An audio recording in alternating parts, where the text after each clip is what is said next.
क्या मेरा वहम था?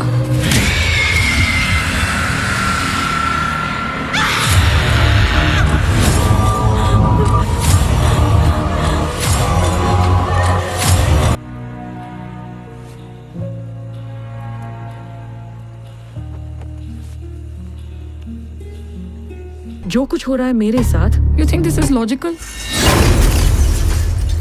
হ্যালো বন্ধুরা, আজ আমরা এমন একটি সিনেমা নিয়ে কথা বলবো যা হরর, সাসপেন্স এবং রোমান্সে ভরপুর। ভিডিওটি শেষ পর্যন্ত অবশ্যই দেখুন, কারণ কিছু প্রশ্নের উত্তর আমি শেষে দেব। তাহলে দেরি না করে শুরু করা যাক।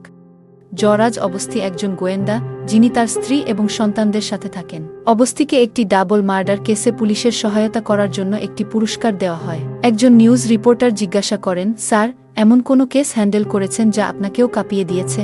অবস্থি বলেন, এমন কিছু হয় না, প্রতিটি কেসের পিছনে একটি লজিক থাকে। গল্পটি 5 বছর আগে অতীতে স্থানান্তরিত হয়। আদিত্য রাওয়াত গুড লাইফ হাসপাতালের একজন ম্যানেজিং ডিরেক্টর, যিনি তার স্ত্রী শ্রুতির সাথে নতুন বাড়িতে স্থানান্তরিত হয়েছেন। শ্রুতির মাঝে মাঝে খিঁচুনি হয়, যার জন্য আদিত্য তাকে ইনজেকশন দেয় এবং ওষুধও দেয়। একদিন শ্রুতি বাড়িতে একা থাকাকালীন মিক্সি নিজে থেকেই চালু হয়ে যায়। সে তার প্লাগও খুলে দেয়, তবুও মিক্সি চলতে থাকে এবং তার জারটি শ্রুতির দিকে আসে, যা দেয়ালে আঘাত করে এবং একটি ক্রসের চিহ্ন তৈরি করে। শ্রুতি খুব ভয় পেয়ে যায়। পরের দিন অবস্থি আদিত্যর বাড়িতে পৌঁছান এবং বলেন, কোনো সমস্যা হলে মানুষ পুলিশে যায়, কিন্তু আপনি একজন গোয়েন্দাকে কেন ফোন করেছেন? শ্রুতি বলে, এখানে যা ঘটছে তা একেবারে আলাদা। একদিন আমরা শপিং করতে গিয়েছিলাম, তখন সেখানে ঝাড়বাতি পড়ে যায় এবং তার ক্রিস্টালগুলি ক্রসের চিহ্ন তৈরি করে, এবং তিনি তাকে মিক্সির ঘটনাটিও বলেন। অবস্থি বলেন, যদি আবার এমন কিছু হয় তাহলে আমাকে নির্দ্বিধায় কল করবেন, এবং তিনি সেখান থেকে চলে যান। অবস্থি তার সহকারী সোনুকে রাওয়াত হাউসের 1 কিলোমিটার ব্যাসার্ধের মানচিত্রের বিবরণ আনতে বলেন এবং নিজে শপিংয়ের জায়গা এবং চার্চে গিয়ে অনুসন্ধান শুরু করেন। অবস্থি তার ডায়েরিতে কিছু নোট করেন। একজন বৃদ্ধ লোক বসেছিলেন, তিনি বলেন, আমি কিছু সাহায্য করতে পারি? কিন্তু অবস্থি তাকে না করে দেন। রাওয়াতের হাসপাতালে একটি সেমিনার চলছিল। হঠাৎ করে সব পাখা খুব দ্রুত ঘুরতে শুরু করে এবং একটি পাখা উড়ে আদিত্যর দিকে আসে, যা দেয়ালে আঘাত করে এবং একটি ক্রসের চিহ্ন তৈরি করে। সেখানে বিশৃঙ্খলা ছড়িয়ে পড়ে এবং সবাই পালাতে শুরু করে। তখন অবস্থির নজর একটি মেয়ের উপর পড়ে। অবস্থি সিসিটিভি রেকর্ডিং থেকে সেই মেয়ের ছবি বের করে এবং সোনুকে বলেন, আমি তাকে একদিন চার্চে দেখেছিলাম। অবস্থি সোনুকে সেই মেয়ের সম্পর্কে খোঁজ নিতে বলেন। সোনু সেই মেয়ের পিছু নিয়ে তার নাম, ঠিকানা এবং সারাদিন সে কি করে সবকিছু খুঁজে বের করেন এবং অবস্থিকে ফোন করে জানান যে তার নাম মেরি ম্যাথিউ।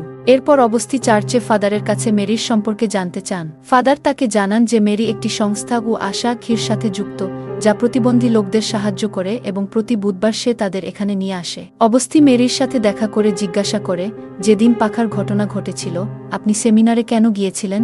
মেরি বলে, আমাদের সংস্থা অনেক দিন ধরে কোনো মেডিকেল ইনস্টিটিউট বা হাসপাতালের সাথে যুক্ত হওয়ার চেষ্টা করছে, তাই আমি সেখানে গিয়েছিলাম। অবস্থি তাকে জিজ্ঞাসা করে, আপনি কি আদিত্য রাওয়াত এবং শ্রুতিকে চেনেন? কিন্তু মেরি তা অস্বীকার করে। এরপর অবস্থি এবং সোনু মিলে রাওয়াত এবং মেরি উভয়ের উপর নজর রাখতে শুরু করেন। একদিন অবস্থি রাওয়াত এবং মেরিকে একসাথে দেখতে পান, কিন্তু রাওয়াত তার গাড়িতে চলে যায় এবং হঠাৎ মেরি তার পিছু নেয়। সেই রাতেই অবস্থি রাওয়াতকে বলে, আমি আপনাকে মেরির সম্পর্কে জিজ্ঞাসা করেছিলাম, কিন্তু আপনি তাকে চেনার কথা অস্বীকার করেছিলেন। তিনি তাকে উভয়ের ছবি দেখান। রাওয়াত বলে, এটি অঞ্জলি মালহোত্রা, ইন্ডাস্ট্রিয়াল রাকেশ মালহোত্রার মেয়ে। তিনি আমার পরিবারের বন্ধু। আপনি যদি ইন্টারনেটে খুঁজে দেখতেন তাহলে আমার কাছে আসার প্রয়োজন হতো না। অবস্থি ইন্টারনেটে খোঁজ শুরু করেন এবং জানতে পারেন যে অঞ্জলি আসলে অন্য কেউ, যে শহর ছেড়ে চলে গেছে। তিনি উভয়ের ছবি দেখেন এবং তখনই বৃদ্ধ লোকটি আবার আসে এবং বলে, প্রশ্ন এটি নয় যে তারা একই রকম দেখায়, প্রশ্ন হল তাদের রাওয়াতের সাথে কি সমস্যা। পরবর্তী দৃশ্যে রাওয়াত তার বাড়িতে রক্তের দাগ এবং ছড়িয়ে ছিটিয়ে থাকা জিনিসপত্র দেখতে পান। তিনি তখনই ব্যালকনিতে বসে থাকা শ্রুতিকে দেখতে পান, যিনি সেখান থেকে লাফিয়ে পালিয়ে যান। আদিত্য তাকে ধরার জন্য যান এবং অবস্থিও সেখানে পৌঁছান। শ্রুতি পালিয়ে হাইওয়েতে পৌঁছায় এবং পিছন থেকে একটি ট্রাক আসতে দেখে। অবস্থি তাকে ধাক্কা দিয়ে সরিয়ে দেন এবং তারা তাকে বাড়িতে নিয়ে আসেন। আদিত্য জানান, শ্রুতি কিছুদিন ধরে অসুস্থ এবং ডিপ্রেসড ছিলেন, মাঝে মাঝে তার খিঁচুনি হয়। এজন্যই তাকে সিমলা থেকে এখানে নিয়ে এসেছিলেন, কিন্তু এখানেও প্রতিদিন কিছু না কিছু ঘটছে। অবস্থি তাকে জিজ্ঞাসা করেন, অঞ্জলি আপনার পরিবারের বন্ধু, আপনি জানেন কেন তিনি শহর ছেড়ে চলে গেছেন? আদিত্য বলেন, জানি না, কিন্তু এর এই কেসের সাথে কি সম্পর্ক? অবস্থি বলেন, এটাই তো খুঁজে বের করতে হবে। তখনই ডাক্তার এসে আদিত্যকে জানান, আপনি যেমন বলেছিলেন তেমন কিছু নয়, বরং সুখবর আছে, শ্রুতি প্রেগন্যান্ট। আদিত্য শ্রুতিকে জিজ্ঞাসা করেন, আমাদের মধ্যে কিছুই হয়নি, তাহলে তুমি প্রেগন্যান্ট কিভাবে? শ্রুতি বলেন, আমার জন্মদিনের দিন যখন তুমি মদ্যপান করেছিলে। তারপর শ্রুতি তার মাথা দেয়ালে জোরে আঘাত করতে শুরু করেন। আদিত্য তাকে থামানোর চেষ্টা করেন, কিন্তু তিনি তার গলা ধরে দূরে ফেলে দেন।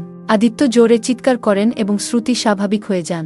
এরপর অবস্থি অঞ্জলির এক বন্ধুর সাথে দেখা করেন, যিনি জানান, অঞ্জলি এবং আমি প্রথম বর্ষ থেকে একসাথে ছিলাম। তিনি কলেজে একজন ছেলেকে পছন্দ করতেন। একদিন পার্টিতে অঞ্জলি সেই ছেলেটিকে অন্য একটি মেয়ের সাথে দেখে এবং রাগ করে চলে যায়। 1-2 দিন তার ফোন না আসায় আমি তার বাড়িতে যাই এবং আন্টি জানান যে পার্টির দিন অঞ্জলির অ্যাক্সিডেন্ট হয়েছিল এবং সবকিছু ঠিক হওয়ার পর সে শহর ছেড়ে চলে গেছে। পরবর্তী দৃশ্যে অবস্থি সোনুকে ফোন করে পুলিশ স্টেশন থেকে অঞ্জলির অ্যাক্সিডেন্টের কপি আনতে বলেন।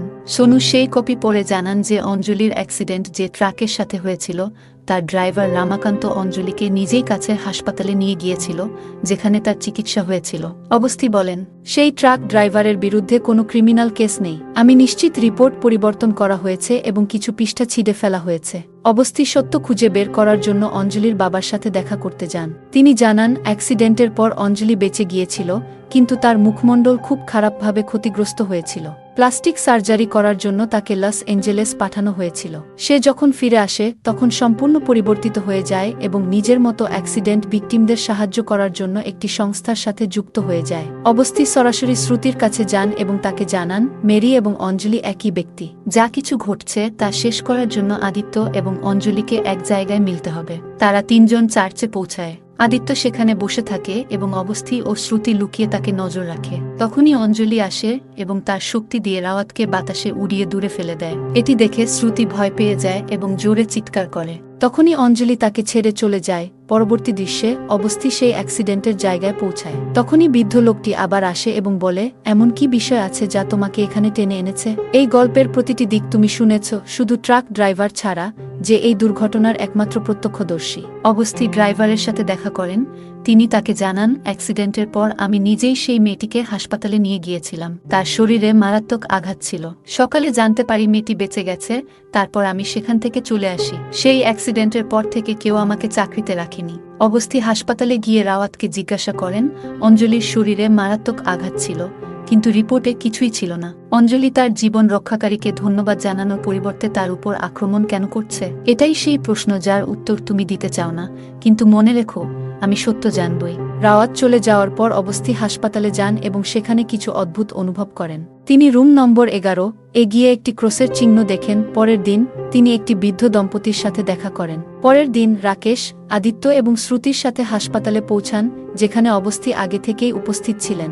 অবস্থি বলেন, মালহোত্রা, আপনাকে এখানে দেখে আমার সবচেয়ে বড় প্রশ্নের উত্তর পেয়ে গেলাম। এত কম বয়সের একজন সাধারণ ডাক্তার ম্যানেজিং ডিরেক্টর কিভাবে হয়ে গেল? মালহোত্রা পালানোর চেষ্টা করেন।